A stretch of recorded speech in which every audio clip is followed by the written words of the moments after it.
Il me regarde de haut en bas comme ça et il me dit t'es pas la bienvenue ici. Dans quelle merde je me suis foutue? J'ai été virée. Hello tout le monde, c'est moi, Lorraine, Lozouzou, de retour sur YouTube pour ma 8e vidéo. Ouais, 8e je crois. Bon, je sais que c'est pas non plus fameux, je tiens à vous dire que là, je compte sérieusement m'y mettre parce que franchement, il fait giga froid dehors, j'ai rien d'autre à faire et j'ai plusieurs idées de vidéos. J'espère que vous allez me suivre et rester avec moi. Aujourd'hui, on se retrouve pour une story time puisque j'ai cru comprendre qu'en fait, vous aimiez ça sur ma chaîne, c'est clairement là où j'ai fait le plus de vues.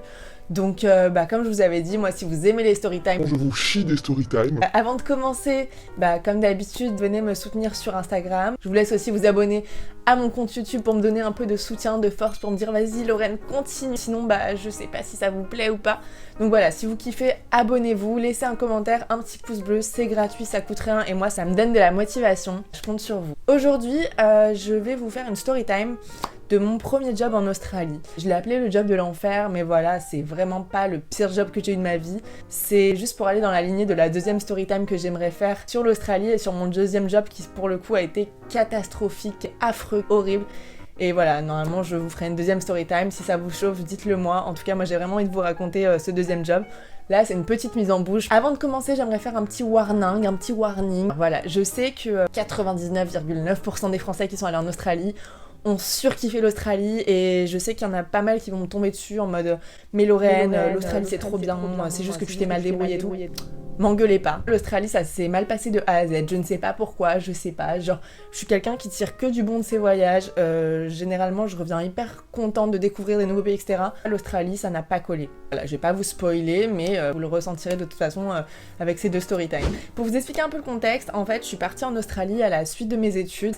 Je savais que j'étais pas prête à directement chercher un travail et me caser dans une vie très linéaire. Et j'avais envie de continuer à voyager, donc je me suis dit pourquoi pas l'Australie. C'est un bon compromis puisque je pourrais faire de l'argent vu que mon prêt étudiant commençait et en même temps je pourrais découvrir une nouvelle culture. Donc je me suis dit allez, je pars en Australie et je suis partie seule. Visiblement je suis pas très forte pour économiser parce qu'il faut savoir que je suis arrivée en Australie avec exactement 200 € sur mon compte et j'allais pas m'empêcher de partir parce que j'avais pas assez de sous, parce que sinon j'allais repousser et voilà, j'allais foutre en l'air mon projet. Donc tout le monde m'a dit t'inquiète Lorraine, tu trouves un taf en 2 secondes en Australie, c'est génial machin. Je me dis allez, on y va, et puis si je suis dans la merde, au moins je serai dans la merde, mais en Australie. Donc j'arrive en Australie, malheureusement, dans les premiers jours, je sais pas ce que je chope, mais je tombe un peu malade, donc de la fièvre, chaud, froid, etc. Je dors beaucoup, et du coup, je vais poser des CV, etc., mais ça se voyait sur ma tête que j'étais en train de mourir. Sauf que voilà, le temps passait, et le temps c'est de l'argent, et j'en avais bientôt plus.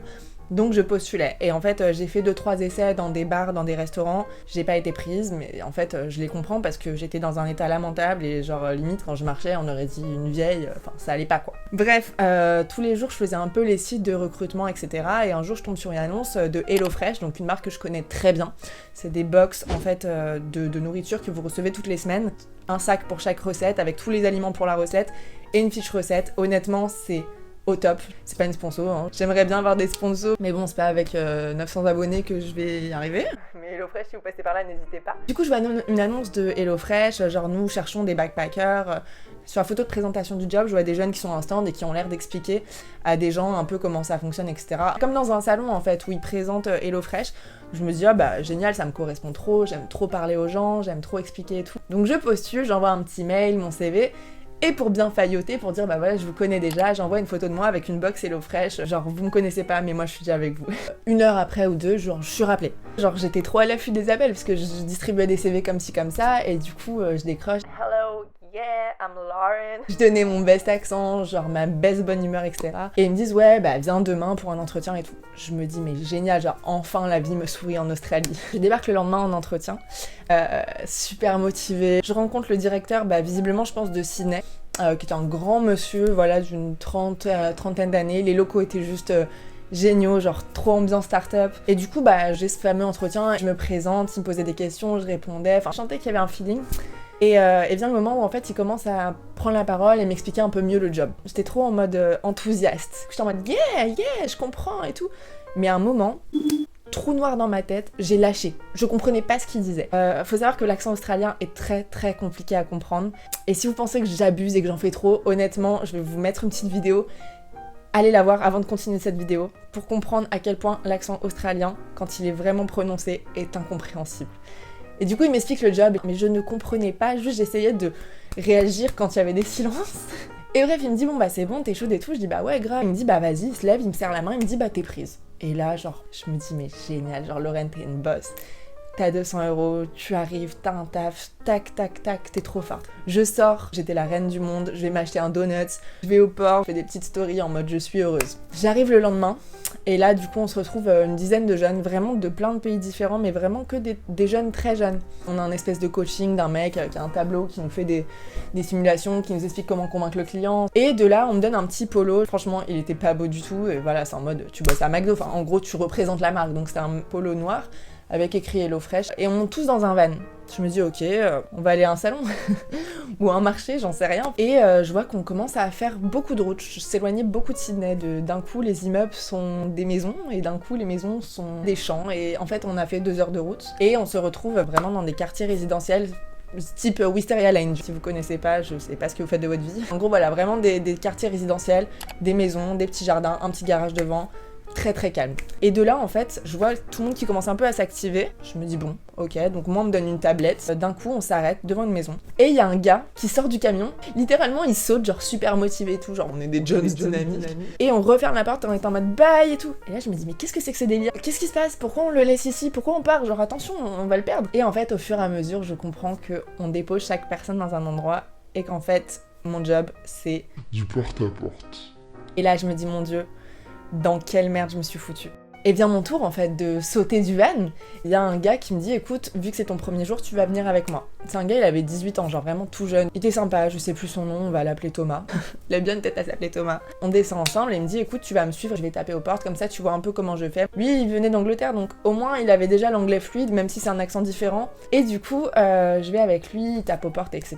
Il se fait un peu remballe. Franchement, c'était une journée chaotique. Nous deux, ça faisait de la peine. 2 petits gamins qui osent à peine parler, qui sont pas d'Australie, enfin non, ça va pas. Du coup, le soir, je rentre et je me dis putain, ce job c'est chaud.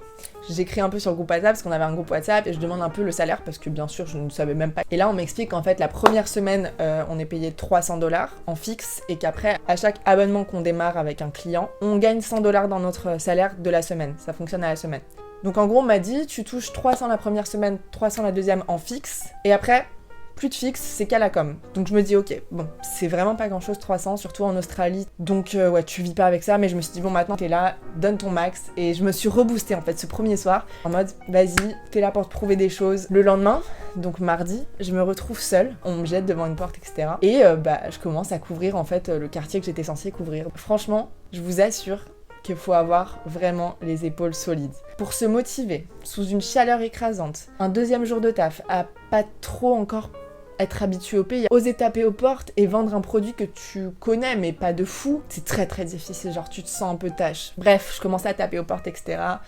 Je me prends des vents. Et honnêtement, une fois sur deux, je comprenais pas tellement ce qu'il disait, donc le temps que ça monte au cerveau, la porte a été déjà fermée devant moi. Mais je me suis dit, vas-y, prends ça comme un exercice, c'est juste un truc de ouf en fait. Si tu fais du porte-à-porte et que tu gères, mais en fait, tu peux gérer tellement de choses derrière, enfin c'est un exercice de malade. Au bout d'un moment, je fatigue, je me dis, vas-y, je me pose dans un parc. J'ai assez donné pour aujourd'hui, ça n'a pas fonctionné, c'est pas grave. Dans le parc, je me rends compte qu'en fait, presque toute l'équipe s'était posée, et qu'en fait, ça faisait 2-3 heures qu'ils étaient là et qu'ils foutaient rien. En fait, je crois que c'est pas possible de faire du porte-à-porte 6 heures par jour, toute la semaine, d'avoir la même motivation, c'est pas possible. Je me dis bon, c'est comme ça, ok, on fout pas grand chose. Bref, la semaine continue comme ça, et vient un jour où je sentais que j'étais à ça de vendre, je sentais que mon discours était de mieux en mieux, et je me dis vas-y, aujourd'hui je vends une box, je peux pas rester à 300, il me faut des sous. Et là j'arrive dans une maison où j'entends déjà beaucoup de musique, comme des grandes colonnes, enfin ça sentait que c'était une maison, genre c'était un manoir le truc, on sentait qu'il y avait limite un golf derrière. Je me dis bon, je vais quand même faire cette maison, mais je me sentais un peu mal à l'aise. Et en fait je tape, et là genre il y a un mec, on aurait dit genre un Zac Efron mais raté, qui me dit oh ouais qu'est-ce qu'il y a en gros,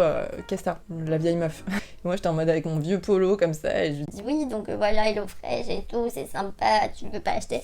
Et là, il me regarde de haut en bas comme ça, et il me dit va dans le quartier pauvre, t'es pas la bienvenue ici. Et en fait, genre, j'ai même pas eu le temps de comprendre sa phrase, parce que c'était son accent de fermier là, et il ferme la porte, et là, je répète la phrase dans ma tête, et je suis en mode.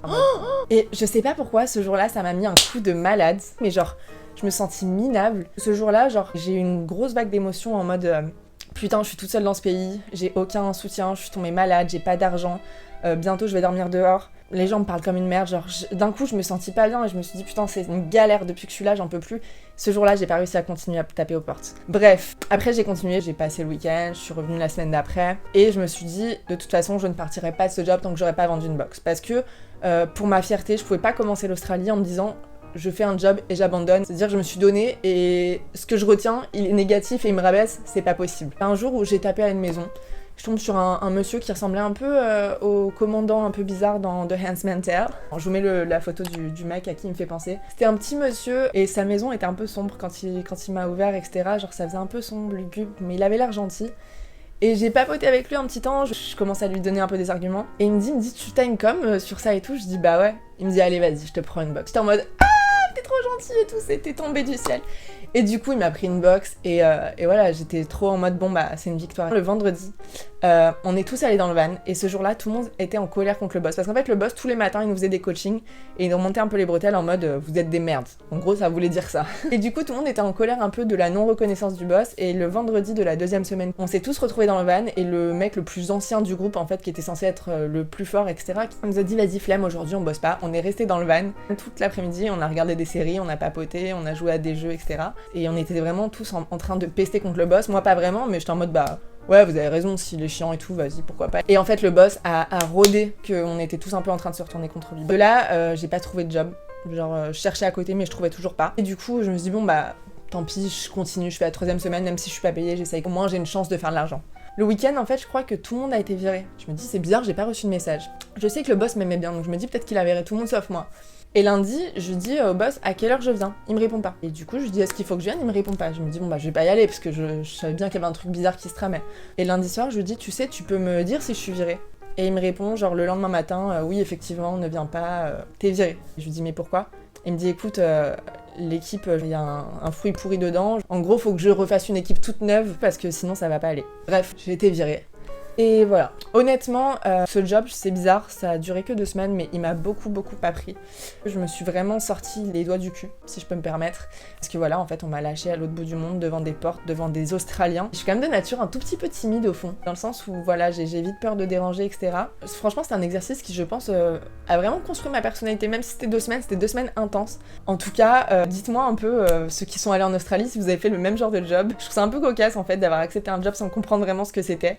Et dites-moi si ça vous intéresse, ma deuxième story time, honnêtement, elle est, mais ça n'a rien à voir, c'est même pas 10 fois pire, c'est genre rien à voir, c'est un autre game, c'était un job affreux et je l'ai fait mais bien plus longtemps et j'ai plein d'images à l'appui, plein de vidéos. En tout cas, bah dites-moi si cette story time vous a plu, si elle vous a plu, franchement c'est gratuit, j'ai vraiment besoin de votre soutien. Si vous regardez souvent mes vidéos, et ben abonnez-vous, un petit +1, ça me fait grave plaisir. Et voilà, je vous fais des gros bisous et à très bientôt.